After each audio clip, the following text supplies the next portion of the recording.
अवकाळी पावसाचा कहर आता सर्वत्रच जाणवू लागलाय. आपण बघितलं तर अक्षरशः शेती पिकांचं मोठं नुकसान झाल्याची परिस्थिती निर्माण झाली. आपण माझ्या पाठीमागे बघितलं तर येवला तालुक्यातील मुखेड शिवारात आलो असून या ठिकाणी अक्षरशः टमाट्याचा बाग हा जमीनदोस्त झाल्याचं चित्र यावेळी दिसून येत आहे. अक्षरशः टमाटे भुईसपाट झाल्याचं चित्र यावेळी दिसून येत आहे. आपल्यासोबत तेथीलच काही शेतकरी काय सांगाल की पावसाने टमाट्याचा बाग भुईसपाट झालाय?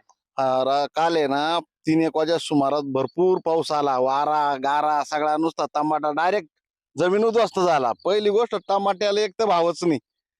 कांदे टमाटे म्हणजे काही राहिलंच नाही आता. हे बाई टमाटे पहा तुम्ही पूर्ण जमिनीवर लोळून गेले. आता याला काय भेटणार याच्यामध्ये? पूर्ण शेतकरी आता परत आत्महत्या केल्याशिवाय दुसरा पर्याय नाही शेतकऱ्याला राहिला. मी म्हणतो याच्यात आम्ही एवढा खर्च केला, 1.5 एकरचा प्लॉट आहे. आता हा लगेच भुईसपाट झाला. एक तर पहिली गोष्ट त्याला भावच नाही. आणि इकून तिकून आम्ही थोडेफार नेत होतो तर आता ते जमीन उद्ध्वस्त झाले. काल कांदे काढले होते ते गेले. जो काढायला येईल माल सगळं गेला. आता गहू कांदा जे पण आहे ते सगळं गेलं. आता काही नाही राहिलं.